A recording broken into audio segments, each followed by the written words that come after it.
Morning rain painted silver streaks down the glass tower as Zara Winters pushed through the revolving doors of Cross Industries. Coffee carrier gripped tight.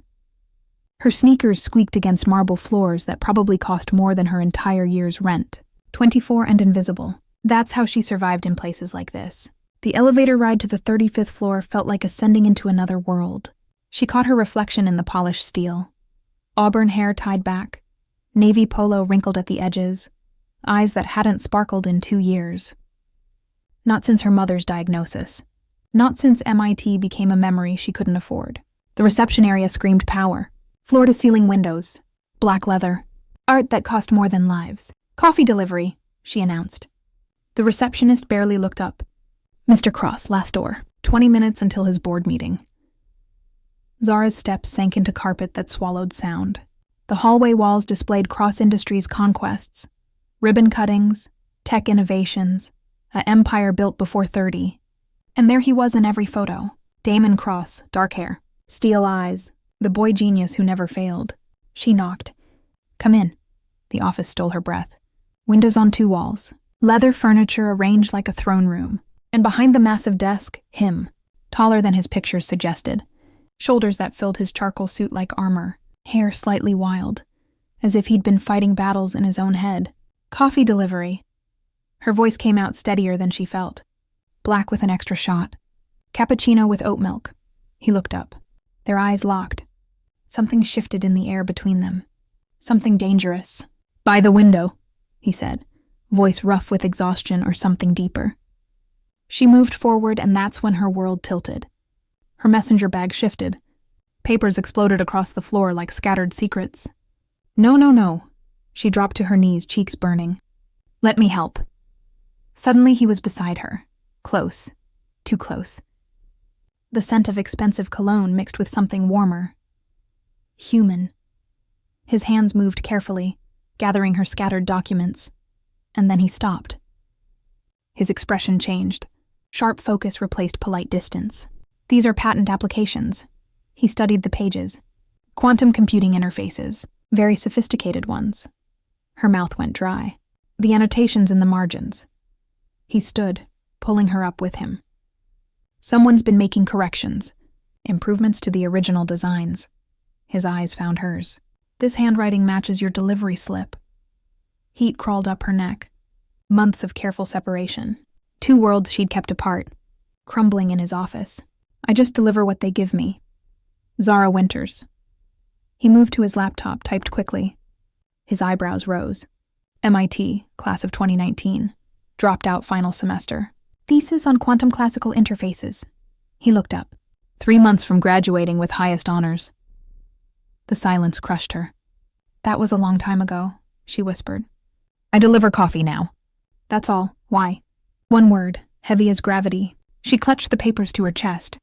"Because dreams don't pay for dying mothers. Because life forces you to choose between what you want and what you need to survive." He studied her for a long moment.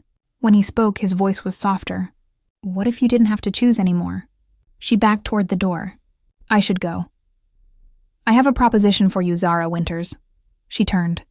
He leaned against his desk, arms crossed. "Every inch the predator. Have dinner with me tomorrow night. Not because you deliver coffee, because I think you might be exactly what my company needs." "I'm not interested in charity." A slow smile transformed his face. "Trust me, what I have in mind has nothing to do with charity." Her hand froze on the door handle. This was dangerous. This could destroy everything. "One dinner," he continued, moving closer. "If you're not interested, we forget this conversation. But if you are," he paused, close enough that she could see blue flecks in his gray eyes. "Maybe we can turn those coffee deliveries into something more permanent." Something dormant inside her stirred. When was the last time someone saw potential instead of just another worker bee? "Where?" The word escaped before she could stop it. His smile widened. "I'll pick you up at 7. Wear something that makes you feel powerful." He handed her a business card with his private number scrawled on back. "Text me your address." Their fingers brushed. Electricity shot up her arm. From the way his eyes darkened, he felt it too. "This is probably a mistake," she whispered. "Probably," his voice roughened. "But the best opportunities usually are." She walked out carrying his card like a loaded gun, knowing she'd just stepped off a cliff without seeing the bottom. The restaurant was the kind of place that didn't list prices. Soft piano music drifted through air perfumed with truffle and aged wine. Zara sat across from Damen in a corner booth, her thrift store black dress suddenly feeling like costume jewelry at a diamond convention. "You're nervous," he observed, sipping scotch that probably cost more than her monthly rent. "I'm realistic." She met his eyes. "Men like you don't have dinner with women like me unless they want something." "You're right." He leaned forward. "I want your mind." She nearly choked on her water. Cross Industries is developing next-generation quantum processors, he continued. "We're stuck. My team is brilliant, but they're missing something. That annotation you made on the patent application, the one about phase coherence optimization, that's the missing piece.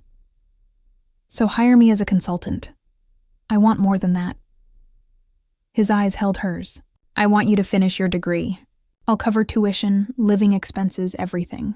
In exchange, you work for Cross Industries part-time during your studies, full-time after graduation." Her heart hammered. "Why would you invest that much in someone who walked away once?" "Because I've read your thesis draft. Because I pulled your academic records. Because everyone I've spoken to says you were the most brilliant student they'd seen in a decade." He paused. "And because I know what it's like to sacrifice everything for someone you love." Something flickered in his expression. "Old pain, carefully buried, what did you sacrifice?" she asked quietly. He was silent for a long moment. "My brother. He had a degenerative disease. Every dollar I made in my 20s went to treatments, experimental procedures. I built Cross Industries working 18-hour days because I needed to make enough money to save him." "Did you?" "No." The single word carried the weight of years. "He died 3 weeks before FDA approval came through for the treatment that might have worked." Zara's chest tightened. "I'm sorry, don't be. It taught me something." His eyes burned into hers. "That sacrifice without success still matters. That fighting for someone, even when you lose, is better than never fighting at all." She looked down at her hands. "My mother has stage 4 cancer. The treatments are keeping her alive, but barely. I deliver coffee, work 3 other jobs, and it's still not enough. It's never enough. Let me help." "Why?" She looked up sharply. "You don't know me. I know you're brilliant. I know you're loyal. I know you work yourself to exhaustion for someone you love."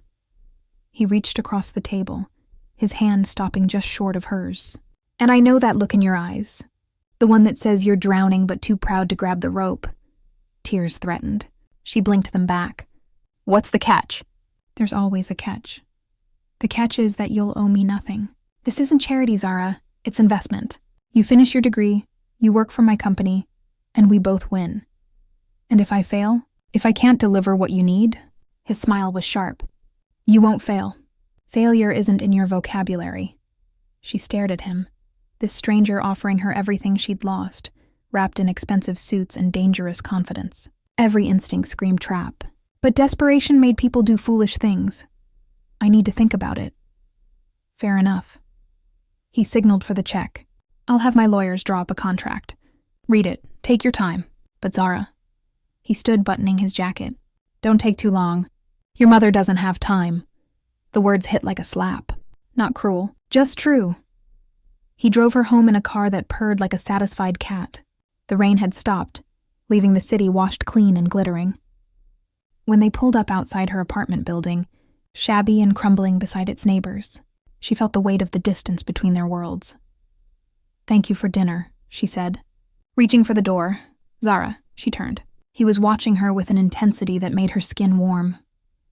"I meant what I said. This isn't charity. I don't make bad investments." He reached out, his fingers brushing a strand of hair from her face. The touch was gentle, electric. "And something tells me you're going to be the best investment I've ever made." She couldn't breathe, couldn't think, could only feel the heat of his fingers against her skin, the way his eyes darkened as he looked at her. "Good night, Mr. Cross." "Damen," he corrected softly. "We're past formalities now." She fled into her building, heart racing, mind spinning. Inside her cramped apartment, she found her mother asleep in the hospital bed they'd set up in the living room. The oxygen machine hummed its steady rhythm, Zara sank into the chair beside her, taking her mother's frail hand. "I met someone today," she whispered. "Someone who might change everything." Her phone buzzed. "A text from an unknown number. The contract will be ready Monday. My lawyers are very thorough. But between you and me, I hope you say yes. Not because I need your mind, though I do, but because I want to see what you become when someone finally gives you the chance you deserve." She stared at the message until the screen dimmed. Hope was a dangerous thing. But maybe, just maybe, drowning people were allowed to reach for ropes, even when they didn't trust the hands holding them. 3 days later, she signed the contract in Damen's office. His hand clasped hers, sealing the deal, and something in his smile promised this was only the beginning. Welcome to Cross Industries, Zara Winters. What she didn't know, what she couldn't see, was the woman watching from the shadows of the outer office, Victoria Langley, Cross Industries' Chief Technology Officer. Her perfectly manicured nails dug into her palms as she watched Damen smile at the coffee girl like she'd hung the moon. Victoria had worked 10 years to get where she was.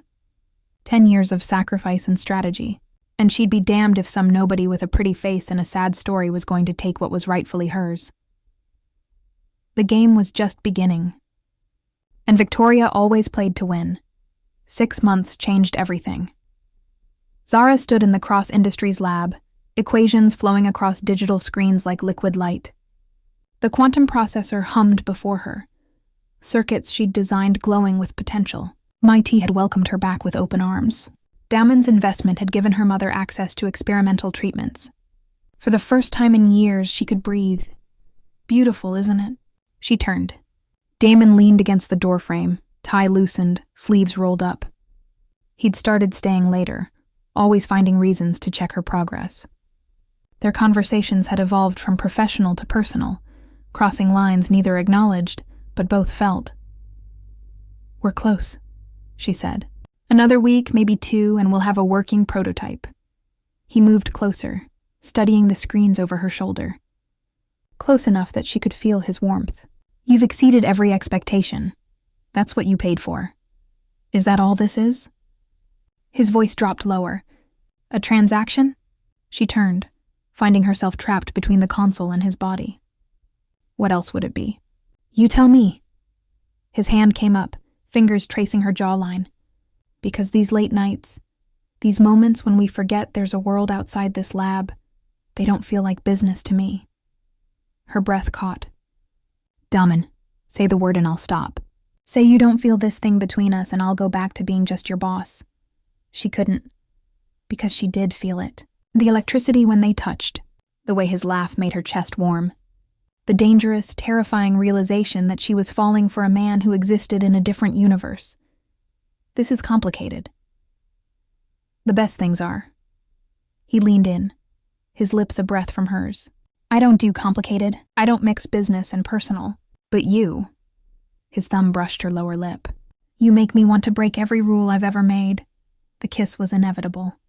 Soft at first, testing, then deeper as weeks of tension finally found release. His hands tangled in her hair.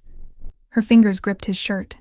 The world narrowed to heat and want, and the terrifying sensation of free fall. The lab door burst open. They sprang apart. Victoria Langley stood in the doorway, tablet in hand, expression carefully neutral. "Sorry to interrupt." Her voice dripped false sweetness. "But Damen, the board is waiting for the quarterly report. I'll be right there." His voice was rough. Victoria's eyes swept over Zara, cold calculation behind the polite smile. "Nice work on the processor, Zara. I'm sure it'll be revolutionary. If it works." The threat was subtle, but clear. After she left, Damen ran a hand through his hair. "I should go." "Damen, about what just happened. We'll talk tonight. My place, 8 o'clock. He pressed a quick kiss to her forehead. "Don't overthink this." But overthinking was all she could do as the day crawled forward. Victoria watched her like a hawk circling prey. Twice Zara caught her near the lab, always with an excuse, always with that calculating smile. At 7:30, Zara's phone rang. Unknown number, hello? "Ms. Winters?" An unfamiliar male voice. "This is Dr. Chen from Manhattan Memorial. Your mother has been transferred to our facility for emergency treatment." Ice flooded her veins. What? Why? She was stable this morning. There were complications with her latest treatment. We're doing everything we can, but you should come immediately. She grabbed her bag and ran. The hospital was a nightmare of fluorescent lights and antiseptic smells. Dr. Chen met her in the ICU waiting area, his expression grave. Your mother's insurance has been canceled. Without immediate payment for the experimental treatment, we can't continue her care. That's impossible. Cross Industries is covering everything. According to our records, the account was closed this afternoon. There's a balance of over $200,000. The floor tilted. There has to be a mistake. I'm sorry. Ms. Winters, without payment arrangements in the next hour, we'll have to transfer your mother to county hospice. Her hands shook as she dialed Damen. Voicemail. She tried again. Again. Nothing. Desperation drove her to the office. She burst through the executive floor at 8:15, hair wild, mascara smudged from tears. Where's Damen? She demanded of the night receptionist. Mr. Cross left an hour ago. He said he wasn't to be disturbed this evening. Zara's phone buzzed. A text from Victoria. Looking for Damen? Check the penthouse. Code 4782. Though you might not like what you find, every instinct screamed trap. She went anyway. The penthouse was pure luxury. Glass walls overlooking Manhattan. Furniture that cost more than cars. And there, visible through the floor-to-ceiling windows, Damen stood with a woman. Not Victoria. Someone blonde, beautiful, laughing at something he said. His hand rested on her lower back. Intimate. Familiar. Zara's world shattered. Her phone buzzed again. Victoria. That's Melissa Chen, his fiancée. Did he forget to mention her? Men like Damen don't marry coffee girls, sweetheart. They use them. Then another message, a photo. The contract she'd signed, but with different terms. Terms she'd never seen. A clause stating all her research belonged to Cross Industries. Another stating the medical coverage could be terminated at any time without cause. Looking for the original contract? I have it. Unsigned. Want to know what else I have? Video of you stealing proprietary code last week. Timestamp, digital signature, everything needed to destroy you. Zara's breath came in gasps. I never stole anything. Proof says otherwise. Here's the deal. Walk away quietly, and I'll reinstate your mother's coverage. Keep your mouth shut about Damen's little games, and you both survive. Fight me, and I'll make sure you go to prison while your mother dies in county hospice. Your choice. The phone rang. Damen, finally. Zara, where are you? I've been waiting. You bastard. Her voice broke. You used me. The dinner, the investment, the kiss, all of it was just to get my research. What are you talking about? Zara, what's wrong? My mother's insurance was canceled. The contract terms aren't what I signed. And you? Her voice cracked. You're engaged. You played me and I was stupid enough to fall for it. Listen to me. Something's wrong. I don't know what you think you saw, but... She hung up. Blocked his number, stared at the happy couple through the window, feeling every piece of her rebuilt life crumble to dust. Victoria's message came through one last time. Smart girl. Your mother's coverage is reinstated. Now disappear, and Zara, if you ever come near Damen or Cross Industries again, I'll destroy you both. This is my world. You were just visiting. Zara walked away from the penthouse, from Cross Industries, from the dream that had turned to poison. She'd been right the first time. Men like Damen Cross didn't save people like her. They collected them, used them, threw them away. But what Victoria didn't know, what none of them knew, was that Zara Winters had one copy of her research hidden away. One backup that could change everything. And drowning people, when pushed too far, didn't just reach for ropes. Sometimes they burned the whole ship down. 3 weeks of silence. 3 weeks of Zara finishing her degree online, working overnight shifts, avoiding every place she might see him. Her mother's treatment continued, but each day felt like borrowed time. The quantum processor launched to global acclaim. Cross Industries' stock soared. Damen's face was everywhere. The genius CEO revolutionizing technology. No mention of the coffee girl who'd designed the core system. Zara told herself she didn't care.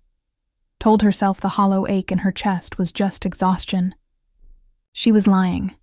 The knock came at 2 a.m, sharp, insistent, She opened the door to find Damen, rain-soaked and wild-eyed, looking like he'd been to hell and fought his way back. "Don't slam the door," he said quickly. "Please, just 5 minutes. You have 3. Her voice was ice over broken glass. He pushed past her, dripping on her worn carpet. "Melissa Chen is my lawyer's daughter. She handles my personal legal affairs. That photo Victoria sent you, it was taken out of context at a charity event 3 months ago. I'm not engaged. I've never been engaged." "Then explain the contract.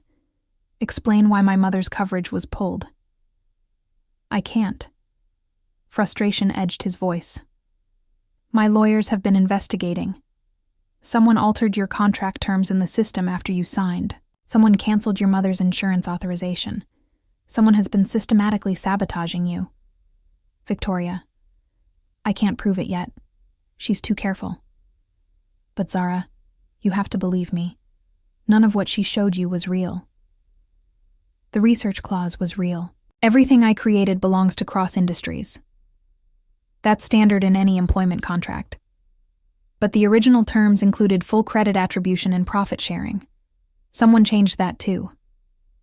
She wanted to believe him. God, she wanted to. But trust was a luxury she couldn't afford. "Why should I believe anything you say?" "Because I'm in love with you." The words hung between them, raw and desperate. "You can't be," she whispered. "Why not? Because I'm rich and you delivered coffee? Because we come from different worlds?" He moved closer. "I've built an empire, Zara. I've had everything money can buy, and none of it, not 1 second of it, felt as real as that moment in the lab when you kissed me back." Tears burned her eyes. "You're good at this, making people believe in fairy tales.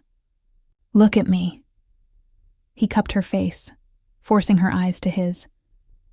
"I know what Victoria did. I know how she manipulated you.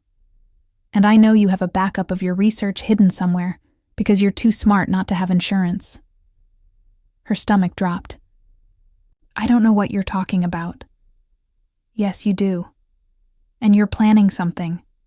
Something that could destroy Cross Industries, destroy me, destroy everything." His eyes searched hers. "And I'm not here to stop you." "Then why are you here?" "Because if you're going to burn it all down, I want to help.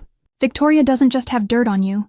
She has leverage on half my board, manipulation chains that run through every department. She's been building her empire inside mine for years, and I was too blind to see it." He pulled out a folder, spreading documents across her coffee table. "This is everything I've found. Altered contracts, diverted funds, stolen intellectual property. She's been selling Cross Industries secrets to competitors while positioning herself to take over." "The processor launch?" "She wanted it to fail, so she could blame you, discredit my judgment, and stage a board coup." Zara's mind raced, pieces clicking together. "But it didn't fail. Because your design was too good. So she pivoted, discredited you personally, isolated you from me, made sure you'd disappear quietly." His jaw clenched. "I should have seen it sooner. Should have protected you better. Why tell me this? Why not just fire her? Because I can't prove it. Not in court. She's covered her tracks too well." He looked up, and in his eyes she saw something that terrified and thrilled her. "But you can." "How?" "Your backup research. If you release it publicly, show the world who really designed the processor, it'll draw attention. Victoria will have to respond, defend herself, and that's when she'll make mistakes. With enough pressure, I can get the board to launch a formal investigation. That could destroy your company." "I know. It could destroy you." "I know that too." He stood, moving to the window. Rain streaked the glass like tears. "But here's the thing about empires, Zara. They're only worth having if you build them on truth. My brother died because I was so focused on making money that I missed what really mattered. Him. The time we had left. I won't make that mistake again." He turned back to her. So, if burning Cross Industries to the ground is what it takes to make things right, to give you back what Victoria stole, then hand me the matches. We'll light it together. The words cracked something open inside her. This man, this billionaire CEO, offering to sacrifice everything he'd built. For her. For the truth. There's another way, she heard herself say. His eyebrows rose. She moved to her laptop, pulling up encrypted files. I didn't just back up my research, I backed up everything. Every file I accessed at Cross Industries, every email, every system log, including Victoria's. Understanding dawned in his eyes. You knew she was dirty. I suspected. Coffee girls are invisible, remember? People say things, do things, assuming we're not smart enough to notice. She pulled up a series of files. Victoria's been sloppy, arrogant. Look, here's an email to Chen Technologies selling them our quantum encryption protocols. Here's a transfer of $2 million from a Cross Industries subsidiary to her personal account. Here's a contract negotiation where she promised them your next 3 projects. Damen stared at the screen, fury and admiration warring in his expression. How long have you had this? Since month 2. I was going to use it as insurance if things went wrong. She met his eyes. Things went very wrong. So why not release it? Why wait? Because I needed to know. Her voice cracked. I needed to know if you were part of it. If this was all just a game. If everything between us was another manipulation. He crossed to her in 2 strides, pulling her against him with desperate intensity.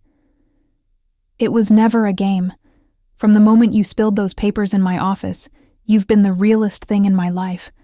Everything else is just noise.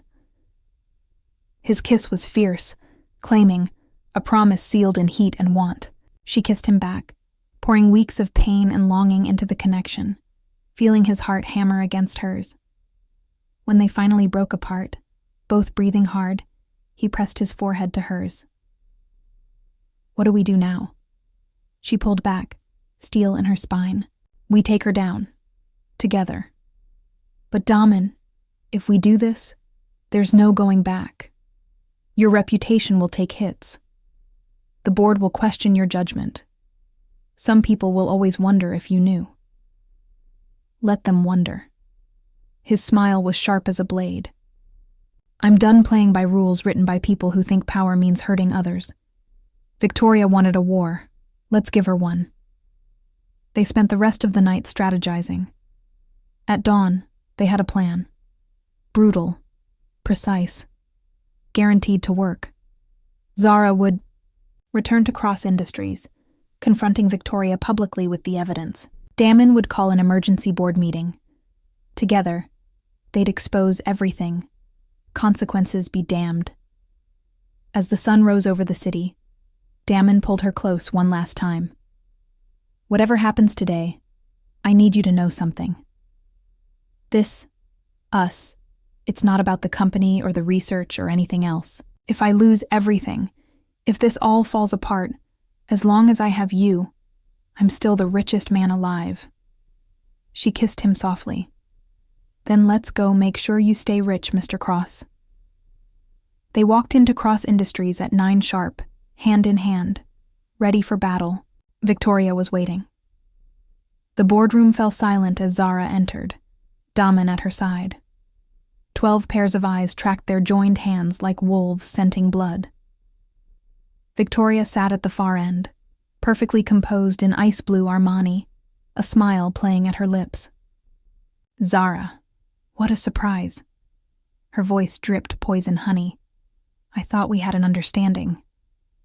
We did.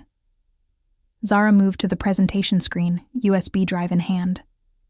I understood that you're a thief. You understood that I could prove it. What we both failed to understand is that I'm done being afraid. Victoria's smile never wavered, but something flickered in her eyes. Uncertainty. Damen. Whatever she's told you is clearly delusional. The stress of her mother's illness. Shut up, Victoria. His voice cut like winter ice. The board called this emergency meeting to review financial irregularities. Ms. Winters is here as a witness and consultant. You're here to answer questions. Zara plugged in the drive. Documents flooded the screen. Emails, bank transfers, contracts with competitors. For 3 years, Zara began, her voice steady. Victoria, Langley has been systematically stealing from Cross Industries, selling proprietary research to Chen Technologies, Hayward Computing, and 6 other competitors. The total damage to this company is estimated at $400 million. Gasps rippled through the board. Victoria's composure cracked at the edges. These are fabrications. Anyone with access could have planted. Digital signatures match your security credentials, Damen interrupted. Timestamps correspond to your calendar entries. The offshore accounts receiving funds, they trace back to shell companies you established. He leaned forward. You got sloppy, Victoria. Arrogant. You can't prove intent. My lawyers will... Your lawyers will what? Zara advanced, righteous fury burning through years of being invisible. Tell them how you altered my employment contract. How you canceled my mother's insurance to blackmail me into silence. How you've been setting me up to take the fall for your crimes. She pulled up another file. Security footage from the lab. This is you, 3 weeks ago, accessing my workstation at 2 a.m. You planted code fragments in my files, manufactured evidence of theft, all to discredit me before I could expose you. Victoria stood abruptly, chair scraping. This is absurd. I've given 10 years to this company. I made Damen who he is. No. Damen's voice was steel wrapped in silk. You built a career on stolen work and manipulation. The quantum processor Zara designed, you tried to sabotage it. When it succeeded anyway, you attempted corporate espionage to steal credit. The only reason you didn't succeed is because she was smarter than you. She's nothing! Victoria's mask finally shattered. A coffee girl playing dress-up. You think she belongs in this world? You think someone like her could ever be your equal? The words hung venomous in the air. Damen stood slowly, deliberately. Zara is worth more than you'll ever be. Not because of her brilliance, though she's the most talented engineer I've met. Not because she saved this company, though she did. He moved to stand beside Zara, his hand finding hers. But because when you pushed her to the edge, when you tried to destroy everything she loved, she chose truth over revenge. Justice over cruelty. He turned to the board. Motion to terminate Victoria Langley's employment immediately and pursue full legal action for fraud, corporate espionage, and theft. Seconded, came a voice from the end of the table. The vote was unanimous. Security escorted Victoria out, her protests echoing down the hallway. As the door closed behind her, the room exhaled collectively. There's one more thing. Zara's voice was quiet but firm. The quantum processor patent. It should list me as primary inventor with Cross Industries holding commercial rights. The profit-sharing agreement Damen originally offered should be honored. Murmurs of agreement. And my research, all of it, should be published in open academic journals. Let other scientists build on it. Let innovation spread. One board member, silver-haired and sharp-eyed, smiled. That's quite generous, Ms. Winters. Most would leverage this situation for maximum personal gain. Most people didn't spend years delivering coffee to the powerful. Her eyes swept the room. I know what it's like to be invisible, to have brilliance dismissed, because you don't fit someone's idea of who belongs. I won't gatekeep knowledge the way you all do. Silence, then surprisingly applause. Quiet at first, then growing. As the meeting adjourned, Damen pulled her aside into his office. The same office where this had all begun, lifetimes ago. You didn't have to give up the profit rights, he said softly. Yes, I did. This was never about money. She moved to the window, looking out over Manhattan. My mother has 6 months, maybe a year if the treatment works. MIT offered me a full-ride PhD program. And you? She turned to face him. You're still standing in the ruins of the life you built. We haven't talked about what comes next. For us. He crossed to her, hands gentle on her shoulders. What do you want? Honestly? She laughed, the sound half broken. I want to finish my degree. Spend every moment I can with my mom. Publish research. Make a difference. She looked up at him. And I want to see where this thing between us goes. Without contracts or obligations. Just 2 people figuring it out. That sounds perfect. He kissed her forehead. Though fair warning, I'm terrible at figuring things out. I'll probably overstep, overanalyze, and try to solve problems that don't need solving. And I'm stubborn, independent to a fault, and allergic to being saved. Guess we're both disasters. Guess so. Their kiss was softer this time, not desperate or claiming, but promising, a beginning instead of an ending. 6 months later, Zara stood beside her mother's hospital bed as machines were quietly turned off. Her mother's hand was warm in hers, grip weak but present. "I'm proud of you," her mother whispered, "not because you're brilliant, though you are, but because you stayed kind, even when the world was cruel. I learned from the best." Tears streamed down Zara's face. "That boy who loves you, Damen, he's good for you. He drives me crazy. The best ones do." Her mother's smile was peaceful. "Don't let fear stop you from living, baby girl." "Promise me." "I promise." Her mother's eyes closed. The heart monitor flatlined, and Zara learned that some endings, though devastating, could still hold grace. Damen found her hours later in the hospital chapel, makeup ruined, dress wrinkled, staring at stained glass that turned sunlight into colors too beautiful for grief. He didn't speak, just sat beside her, his hand finding hers, thumb tracing circles on her palm. "She was right," Zara finally said. "About you, about not letting fear stop me." Wise woman? Yeah. Fresh tears fell. She was. They sat in silence, two broken people learning that sometimes love meant just being present. No fixing, no solving, just bearing witness. 3 years later, Dr. Zara Winters stood on a stage at MIT, presenting her doctoral research to a packed auditorium. The quantum processor she'd designed had revolutionized computing. Her open-source approach had spawned a dozen breakthrough innovations. She'd published 12 papers and mentored 30 students.